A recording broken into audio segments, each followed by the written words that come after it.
It's Mickey TV. And this is my late Minnesota Vikings 2018 season game number 3 review of the game that was played against the Buffalo Bills. Third week of the season. I can't remember what the date was, but we know when the third week of the season is in 2018, which the Vikings played against the Buffalo Bills.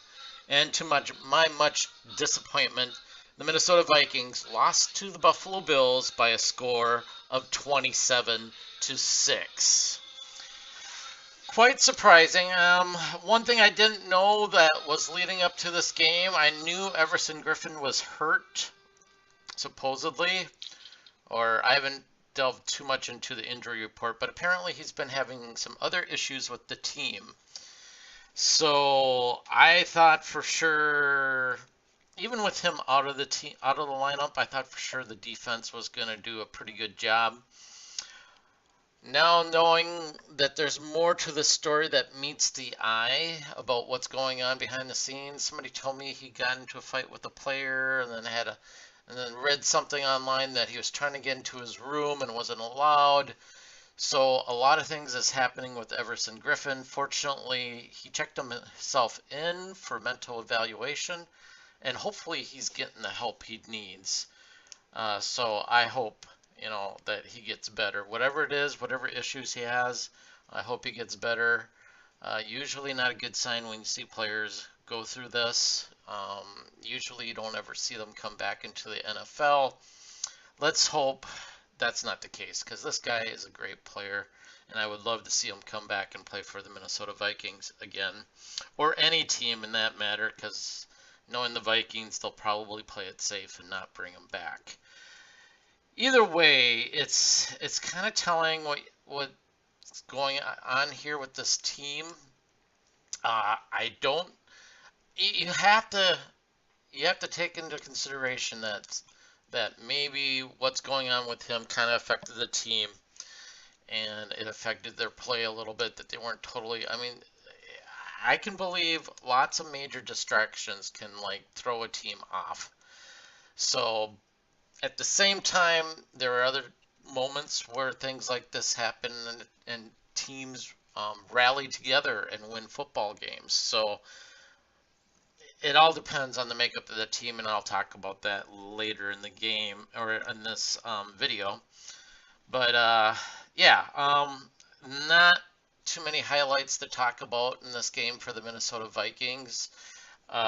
Pretty much, Cousins had 295 yards passing, but that's basically because they had to play catch up. The Vikings running game wasn't there.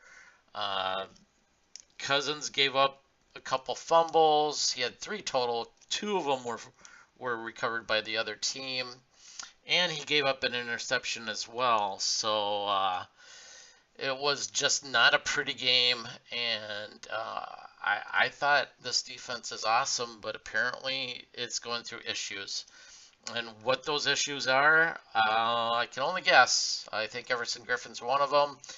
But I think the other one is, I think teams are figuring out the Vikings defense.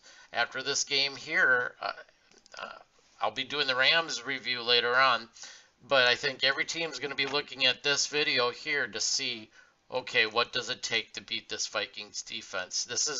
This game right here is the blueprint for all teams to watch and to consider when playing against the Minnesota Vikings, against their defense.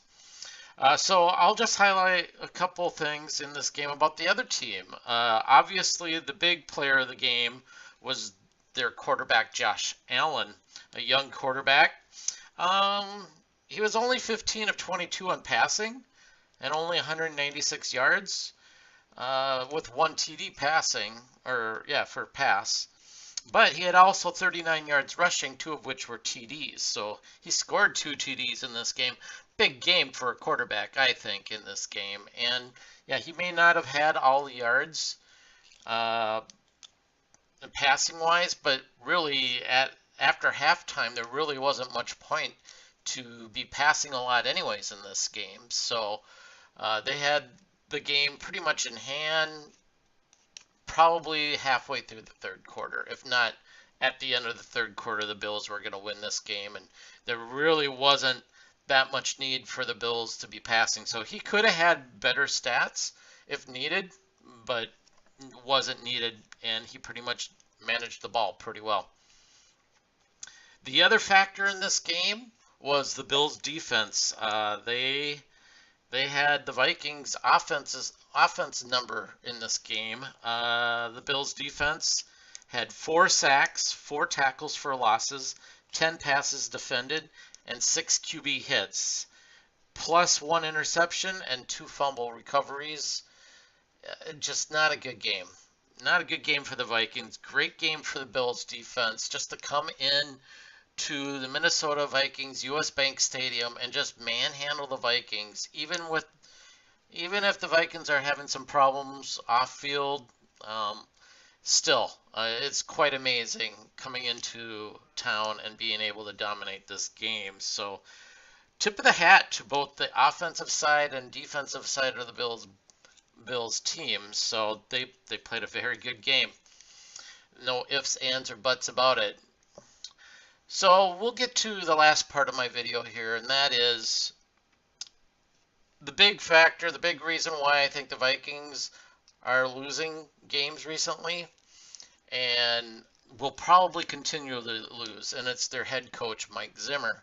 I've said this before many times in past videos. You guys heard me say this before, and I'm going to say it again. Mike Zimmer is not a great head coach. He's maybe good enough to make it to the playoffs once in a while and win your division, maybe once in a while, or get into a wild card spot, but he is not a great coach. He can't handle adversity. I think they're still spinning from the Philadelphia game, and I think in part they know they were lucky in beating the Saints last year. They were extremely lucky in beating that team because that last touchdown was just really fluky that Diggs made, and it was a very conservative play by the coach, and basically he got lucky, and they know it. And then they got clobbered by the Eagles, which tells everybody that they shouldn't have really been in the NFC Championship game, and I think that's in the back of his mind. I think that's in the back of all the other players' minds, as well as the issues going on with Everson Griffin, and who else knows what. And we know the stories of other problems that the coach has had with his other players, but then they downplay it and say, oh, no, not that big of a problem. But I think there is. I think there is a problem. I don't think he's a great leader. I don't think he's inspiring. The defense is falling apart. This guy is supposed to be a great defensive mind. And with the loss of one player, key player, which to me shouldn't matter. If you're a great defense, you should be able to carry on with less your great player. If you're a great defense, you still are going to do great, even if you lose one key player. Now, if you lose like 3-4 key players, that's a valid, I'm not going to say excuse, but that's a valid reason for not to be that great. But there's something wrong with this team, especially this defense, and Zimmer can't figure it out. He's not that smart. He is not that inspiring. And I hate to say it, I don't know how many more games the Vikings are going to be able to win.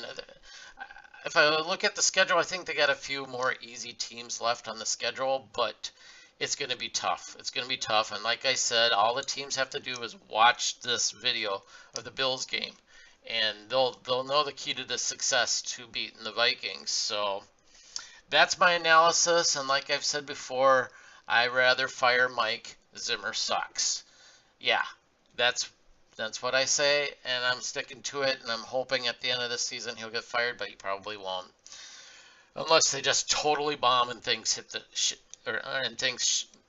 fan. Shit hits the fan. So, but that's it for my review of the game, the Minnesota Vikings.